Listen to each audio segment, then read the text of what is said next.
শায়েখ, ইসলামী গানে কি খোদা বলা যাবে? তৌবা তৌবা তৌবা, কি বলেন না, এতদিনে খোদা আসলো আবার কোথা থেকে?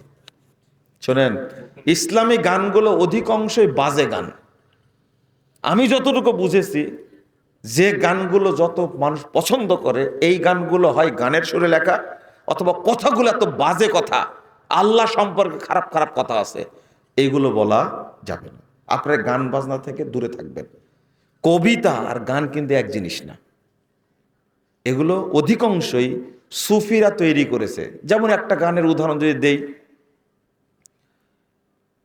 তোমার নূরের আভা চাঁদকে দিলে চাঁদ জ্যোৎস্না পেল, বলেন নাউজুবিল্লাহ।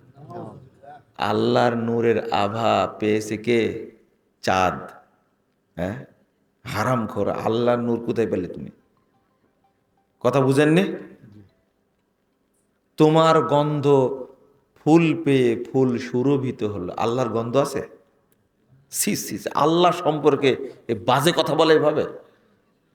তোমার সৃষ্টির দিকে দেখলে চোখ সুন্দর হয়, হয়? হ্যাঁ, হাদিস আছে একটা, তিনটা জিনিস চোখের পাওয়ার বৃদ্ধি করে।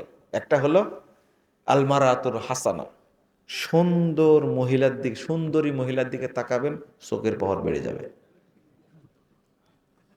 আল খাজরাওয়াত, শাকসবজি ঘাসের দিকে তাকাবেন, চোখের পাওয়ার বেড়ে যাবে।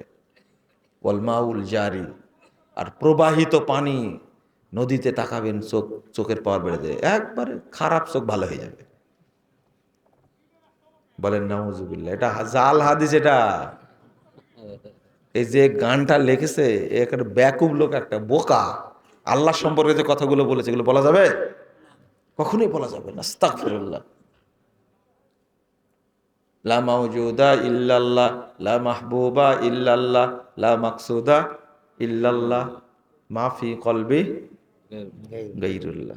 হারাম এই গান গাওয়া, এই প্রত্যেকটা বাক্যে হারাম। বললে ঈমান চলে যাবে। বুঝেননি কথা? বললেই ঈমান চলে যাবে।